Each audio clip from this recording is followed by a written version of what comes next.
The question is, analyze the strengths and weaknesses of India's coastal security measures and assess the country's preparedness in dealing with potential vulnerabilities. Introducing Educumu's GS Main Support Program and Test Series with structured mentorship for 2023. This program is a valuable resource for students preparing for the mains examination this year and those planning to appear the next year.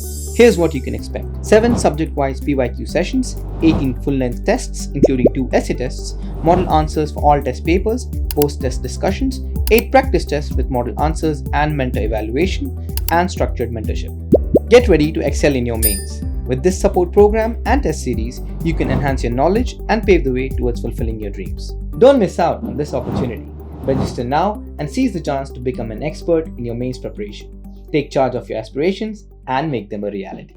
Whenever a question is asked under 150 words, basically this is a 10 marker question and the maximum time that you can dedicate to write this answer is 7 minutes. इस बात को बहुत ध्यान रखिए कि इस question में आप 7 मिनट से ज्यादा नहीं दे सकते हैं एंड अगर आप अच्छे हैं तो डेडिकेट 6 मिनट्स क्योंकि you will get some extra time for some difficult question. तो इस तरह से आप सोचिए कि 6-7 मिनट में आपको एक आंसर फ्रेम करना है तो आप कैसे करेंगे. और टॉपिक है यहाँ पे इंडियाज कोस्टल सिक्योरिटी. हम लोग देखेंगे बाद में रिक्वायरमेंट क्या है. The second thing we have already discussed so many times की जो मेंस है वो कंपैरेटिवली इजी है और सर्टेन है अगर आप प्रीलिम्स के पॉइंट ऑफ व्यू से देखें तो. यहां पर क्या है कि जो सिलेबस दिया हुआ है, द मेन सिलेबस जो यूपीएससी ने आपको दिया है उसी पर बेस्ड आपसे क्वेश्चन पूछा जाता है. हो सकता है कि कुछ वर्ड्स को चेंज कर दिया जाए, कुछ टॉपिक से हल्का सा हट के क्वेश्चन पूछा जाए, लेकिन still you will find all the traces in the syllabus. Syllabus को अगर आप अच्छे से पढ़ें तो आपको पता है कि इस पे बेस्ड कुछ क्वेश्चंस बन सकते हैं. जैसे अगर आप एक टॉपिक देखेंगे within GS3 is security challenges and their management in border areas, linkages of organised crime with terrorism. Obviously maritime border भी बॉर्डर एरिया में आ जाता है तो डेफिनेटली इसका क्या प्रोटेक्शन है, कोस्टल एरिया का क्या प्रोटेक्शन है, इस पर बेस्ड आपसे क्वेश्चन पूछा जा सकता है. उसके बाद देखिए तो various security forces. Security forces की बात करें तो Indian coastal guard is responsible for maintaining the coastal security. तो यहां पर आपको क्या बात हो जाता है कि अगेन आपको जो है एक तरह से आप बोल सकते हैं कि this also becomes a very important question of GS3. तो मल्टीपल सिलेबस पॉइंट्स हैं जिसको अगर आप देखेंगे तो ये क्वेश्चन आपको काफी वैलिड लगेगा. अगर हम लोग डिफिकल्टी की बात करें of this question, if will categorize the difficulty of this question, तो this is a L2 level question क्योंकि इसमें ऑलरेडी द क्वेश्चन इज, अगर आप बोल सकते हैं कि काफी ज्यादा पॉइंट्स आपको अभी ही देखकर, क्वेश्चन देखकर ही मतलब याद आ रहा होगा या आप कुछ पॉइंट्स लिख सकते हैं. तो इंफॉर्मेशन का बहुत कमी नहीं है आपको इस टॉपिक के बारे में. देखिए L3 क्वेश्चंस वैसे होते हैं ना, बिल्कुल जो ओपन एंडेड क्वेश्चंस होते हैं जिसमें आपको सारे इंफॉर्मेशंस को यूज करना पड़ता है और बहुत सारा इंफॉर्मेशन जो है दिमाग में जनरेट करना पड़ता है तब जाके आप उस आंसर को लिख सकते हैं. इस तरह के क्वेश्चंस को क्या होता है कि आपको स्टिल बहुत सारा चीज पता है कि कोस्टल एरियाज में प्रॉब्लम क्या होते हैं, सिक्योरिटीज में प्रॉब्लम क्या होते हैं, इंडिया ने क्या कर रखा है ये आपको पता होता है. तो इंफॉर्मेशन आपके पास होता है लेकिन टाइम लिमिट के विद इन उस इंफॉर्मेशन को अरेंज करना, एक स्ट्रक्चर में डालना, ये इंपॉर्टेंट है और यही हम लोग आज सीखने वाले हैं. तो इसको हम लोग L2 लेवल में कैटेगराइज करेंगे. The first thing that we do is write a brief introduction, क्योंकि ये जो है आपका 10 मार्कर क्वेश्चन है, 150 वर्ड लिमिट है, तो यहां पर आपको ज्यादा लंबा इंट्रोडक्शन नहीं लिखना है. इंट्रोडक्शन के बारे में आप क्या लिख सकते हैं, क्योंकि इंडिया के कोस्टल सिक्योरिटी के बारे में बात हो रहा है तो आप ये बता सकते हैं कि इंडिया का कोस्ट लाइन जो है वो जो अरेबियन सी और बे ऑफ बंगाल के जो अलोंग है वो करीबन कितना है आपका 7500 किलोमीटर है, जो कि किसी भी एक कंट्री के रेस्पेक्ट में अगर आप देखेंगे तो काफी ज्यादा लंबा कोस्ट लाइन है. तो ये इतने बड़े कोस्ट लाइन को मैनेज करना जो है बहुत इंपॉर्टेंट है. इसी कारण कोस्टल सिक्योरिटी भी जो है वो अटमोस्ट इंपॉर्टेंस होल्ड करता है फॉर इंडिया. तो आपने एक ऐसा लाइन लिख दिया तो एग्जामिनर को समझ में आ गया कि आपको पता है कि कोस्टल सिक्योरिटी क्यों इंपॉर्टेंट है. इसके बाद आप बोल सकते हैं कि कुछ प्रिवेलेंट इश्यूज हैं जो कि आपको पता है हमेशा इंडिया में वल्नरेबिलिटीज रहती हैं कोस्टल मैरीटाइम सिक्योरिटी को लेकर, जैसे पायरेसी, स्मगलिंग, टेररिस्ट एक्टिविटीज. 2611 को भी आप कोट कर सकते हैं यहाँ पर. तो इस तरह के पॉइंट्स को आप देकर आपने बता दिया कि बहुत इंपॉर्टेंट है coastal security. Now moving on to the body of the answer, तो उसमें हम लोग क्या करेंगे. देखिए अगर आप क्वेश्चन को देखें तो analyse the strengths and weaknesses of India's coastal security. Now अगर ये क्वेश्चन आपसे 250 वर्ड्स लिमिट में पूछा जाता, 15 मार्कर में पूछा जाता, तो हम लोग थोड़े से डिटेल में और जाते हैं. तो यहां पर आपको क्या करना है, इंफॉर्मेशन आपको सारा देना है लेकिन प्रिसाइज यूज ऑफ वर्ड्स करना है. फॉर एग्जांपल अगर आप देखें तो स्ट्रेंथ और वीकनेसेस है, तो इस केस में क्या है, देखिए बहुत लोग क्या होते हैं कि टाइम सेव करने के लिए यहां पर they can for example hub and spoke model भी बना सकते हैं. आप स्ट्रेंथ बनाए, उसके अराउंड आपने 4 स्ट्रेंथ लिख दिया, तो ये सब भी आप कर सकते हैं टू सेव योर टाइम. लेकिन हम लोग यहां पर क्या करने वाले हैं, हम लोग बेसिकली पॉइंट्स डिस्कस करने वाले हैं. उसको कैसे स्ट्रक्चर करना है ये आप पे डिपेंड करता है. अब पॉइंट्स में अगर आप लोग बात करें तो स्ट्रेंथ्स में बात करें तो देखिए क्या है, ज्योग्राफिकल एडवांटेज है. ज्योग्राफिकल एडवांटेज कैसे है, देखिए इंडिया का जो है कोस्ट लाइन है वो बहुत एक्सटेंसिव है, तो मल्टीपल एंट्री पॉइंट्स है. तो यहां पर क्या होता है कि आप डिफरेंट पोजीशंस पे अपने कोस्टल गार्ड्स को पोजीशन कर सकते हैं। तो फॉर एग्जांपल अगर एक जगह से अगर चूक हो जाता है तो नेक्स्ट पॉइंट पे उसको कवर किया जा सकता है। तो यहाँ पर जो है बहुत डिफिकल्ट हो जाता है hostile elements to go undetected. तो ये हमें एक फायदा है कि लॉन्ग कोस्ट लाइन है लेकिन मल्टीपल जो है एंट्री पॉइंट्स पे we can station or coast guards. तो इस तरह से क्या होगा कि हमारा जो है एक हमें स्ट्रेटेजिक एडवांटेज मिल जाता है। इसके बाद आप बोल सकते हैं कि we have currently dedicated maritime security agencies. ये भी हमारा स्ट्रेंथ है कि इंडियन कोस्टल गार्ड को ये अथॉरिटी मिला हुआ है टू प्रोटेक्ट और to provide the coastal security and maritime law enforcement. तो इसको आप बता सकते हैं this is also a strength. अब आपको देखिए स्ट्रेंथ सोचना है, ऑब्वियसली प्रॉब्लम्स ज्यादा हैं लेकिन स्टिल आपको 3-4 स्ट्रेंथ तो सोचना ही पड़ेगा और इसी तरह से आपको पॉइंट्स बनाने पड़ेंगे। अगर आप थर्ड की बात करें तो इंटरनेशनल कोऑपरेशन की बात कर सकते हैं। देखिए इंडिया जो है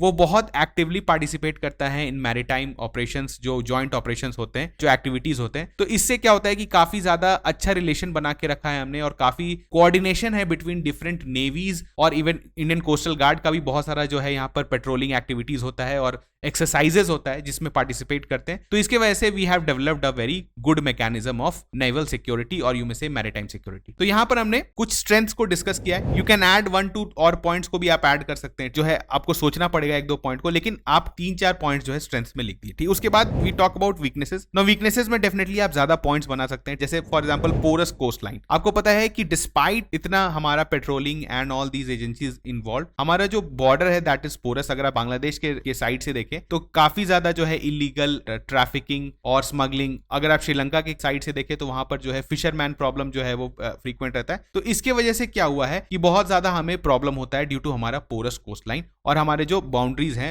विद दी नेबरिंग कंट्रीज। इसके बाद limited resources and infrastructure. Now this is obviously a common problem for any developing country. अगर एक डेवलपिंग कंट्री होता है तो ऑब्वियसली उसका फिक्स्ड बजट होता है फॉर इट सिक्योरिटी। तो सिक्योरिटी को लेके जो है इंडिया को भी रिसोर्स कंस्ट्रेंट है, इसको आप पॉइंट बना सकते हैं कि एडिक्वेट इंफ्रास्ट्रक्चर हमारे पास नहीं है। फॉर एग्जांपल सर्वेलेंस एसेट्स नहीं है, we have very less patrolling vessels, इस तरह एयरक्राफ्ट, इस तरह के। और इंडिया आपको पता है बहुत एक डॉर्नियर एयरक्राफ्ट लेना चाहता था फ्रॉम जापान। तो इस तरह की चीजों को आप लेके आप जो है कोट कर सकते हैं, 1-2 पॉइंट्स बना सकते हैं कि this is we have very limited resources and infrastructure. इसके बाद कोऑर्डिनेशन अमंग एजेंसीज, ये जो है बहुत ही पुराना प्रॉब्लम रहा है लेकिन इसमें काफी सुधार हुआ है। जैसे Indian coastal guard, local police forces और इंडियन नेवी, ये जो है आप बोल सकते हैं 3 ऑर्गेनाइजेशंस हैं जो कि बेसिकली आपके कोस्टल मैरीटाइम सिक्योरिटी से जो है, सबका ऑब्वियसली डोमेन अलग अलग है पर ये तीनों ऑर्गेनाइजेशंस जो है वो इन्वॉल्व रहते हैं इस सिक्योरिटी को प्रोवाइड करने में। इनके बीच का आप बोल सकते हैं इंटर एजेंसी कितना कोऑर्डिनेशन है, इसको भी आप बता सकते हैं कि यहाँ पर काफी कम है और इसको इंप्रूव करना है, जो कि हम लोग आगे के पॉइंट्स में बनाएंगे। The 4th point you can write in weaknesses is small scale intrusions. देखिए स्मॉल स्केल इंट्रूजन्स क्या है, बेसिकली इंडिया में जो मैरीटाइम जो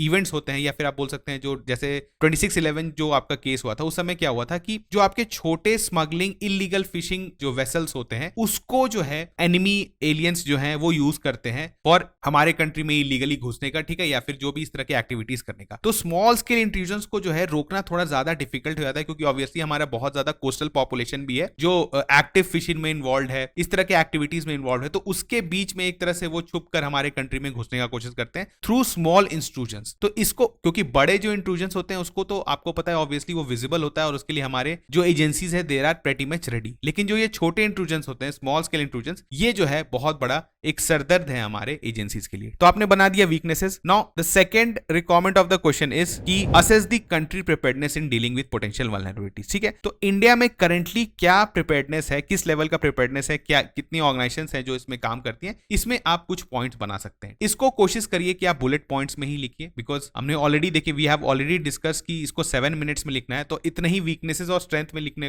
तक आपको जो है 3-3.5 मिनट आपका खत्म हो चुका है। तो आपके पास ऑलमोस्ट हाफ टाइम बचा हुआ है। तो प्रिपेयर्डनेस में आपको जल्दी से बताना है। देखिए प्रिपेयर्डनेस में सबसे पहले क्या होता है, यू कैन से कि लीगल फ्रेमवर्क क्या है। तो आप बता सकते हैं कि जो रेलिवेंट एक्ट्स है इंडियन कोस्टल गार्ड से रिलेटेड है या फिर जो भी लीगल टेंडर प्रोवाइड करता है इन तरह के ऑर्गेनाइजेशंस को to protect or to provide the coastal security, इसको आप लिख सकते हैं कि लेजिस्लेशन बना हुआ है प्रॉपर इसके लिए। इसके बाद यू कैन राइट सर्टेन जो टेक्नोलॉजिकल इंटरवेंशन है, जैसे कि integrated coastal surveillance network ICSN है हमारे पास, जो कि क्या करता है, जो कि कंप्राइज्ड है of radar stations, coastal surveillance radars, automatic identification system and other advance technologies. इस तरह के जैसे आप कुछ और जो है इंपॉर्टेंट अगर कोई टेक्नोलॉजी आपने रिसेंट करंट अफेयर्स में भी पढ़ा है रिगार्डिंग कोस्टल सिक्योरिटी, उसको आप यहाँ पे लिख सकते हैं। The third we can write is coastal security exercise and drills, जो हमने ऑलरेडी बोला कि हमारे लिए एक एडवांटेज है क्योंकि हम फ्रीक्वेंट मैरीटाइम एक्सरसाइज करते रहते हैं। तो आप 1-2 को कोड भी कर सकते हैं, जैसे Sagar Kavach, Aavahan are conducted regularly to test the enhance the preparedness of maritime security forces. इसके बाद इंफ्रास्ट्रक्चर डेवलपमेंट। इंडिया ने जो है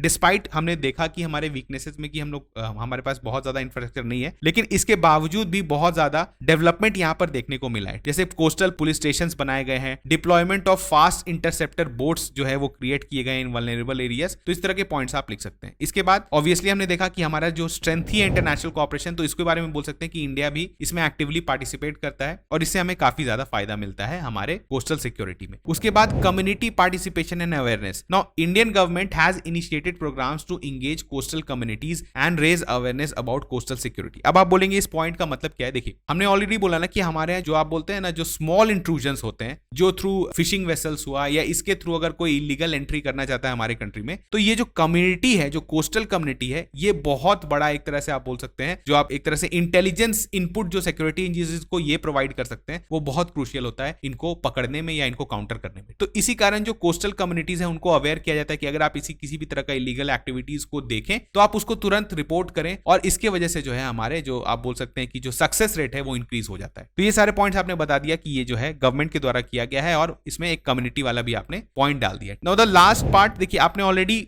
मेन एरियाज को बता दिया है कि क्वेश्चन का रिक्वायरमेंट क्या है। इसके बाद अगर आप कंक्लूड भी करेंगे, you will get a decent marks in this question. देखिए इतना डिस्कस करने के बाद we have already spent around 15 minutes to discuss इस क्वेश्चन को। अभी तक आपने अगर आप एग्जाम में लिख रहे होंगे तो 5 to 6 मिनट्स आपका इन्वेस्ट हो चुका है। लास्ट में टू सेव सम टाइम आप कुछ वे फॉरवर्ड भी बना सकते हैं। Again you can use this hub spoke model, क्योंकि ये बहुत ही ईजी होता है बनाने में। तो आप ऐसे बता सकते हैं कि फर्दर इंप्रूवमेंट मेजर्स क्या होना चाहिए। Technologically upgradation, obviously this is a very generic point and a very valid point कि टेक्नोलॉजी जो अपग्रेडेशन होते रहने चाहिए, क्योंकि सर्वेलेंस टेक्नोलॉजीज हर समय जो है वो बेटर होते जा रहे हैं। तो आप जैसे न्यू रेडार्स हैं, कोस्टल रेडार्स, सेंसर्स, इस तरह की चीज, इवन जो सैटेलाइट से जो मदद मिलता है उसको भी आप यहाँ पर लिख सकते हैं कि इसमें अपग्रेडेशन होना चाहिए। उसके बाद इंप्रूव कोऑर्डिनेशन अमंग एजेंसीज। हमने ऐसे ही बोला ना कि जो मेजर जैसे कोस्टल पुलिस हो गए, कोस्ट गार्ड हो गया और नेवी हुआ, इसके बीच में अगर अच्छा कोऑर्डिनेशन होता है तो वी कैन काउंटर जो हमारा जो भी एक्सटर्नैलिटीज हैं उसको अच्छे से हम लोग काउंटर कर सकते हैं। उसके बाद response to small scale intrusion, हमने बोला स्मगलिंग, यानी जो पॉइंट्स आपने देखा कि जिसके वजह से हमें दिक्कत होता है उसमें हम लोग इंप्रूवमेंट्स कर सकते हैं। Training and capacity building, definitely जो ऑर्गेनाइजेशंस हैं, जो सिक्योरिटी फोर्सेस हैं, उनका ट्रेनिंग और उनका कैपेसिटी बिल्डिंग होना चाहिए। एंड इंफ्रास्ट्रक्चर एंड रिसोर्सेज में भी इन्वेस्टमेंट होना चाहिए। तो दीज आर वे फॉरवर्ड आपने लिख दिया। एक अगर आपने ये पॉइंट बना दिया 1 मिनट के अंदर या 1.5 मिनट के अंदर, तो आपको कुछ एक्स्ट्रा मार्क्स डेफिनेटली मिलेंगे। And finally what you need to do is to conclude. आप कंक्लूड कर दीजिए कैसे कि continuous investment, technological upgradation and community engagement will further enhance India's preparedness in dealing with potential vulnerabilities, ensuring a robust coastal security apparatus। यही सब चीज को हमने डिस्कस किया अपने बॉडी में, इसी चीज को आप कंक्लूड कर दीजिए। तो एक एग्जामिनर को जो फाइनल सेंटेंस लगता है, एक सेंस ऑफ कंप्लीशन उसको दिखता है कि आपने फाइनली सब चीज को कंक्लूड कर दिया है। तो यहां पर भी आपको कुछ एक्स्ट्रा मार्क्स मिल सकते हैं। एंड यू हैव टू, मैं अगेन रिपीट करूंगा,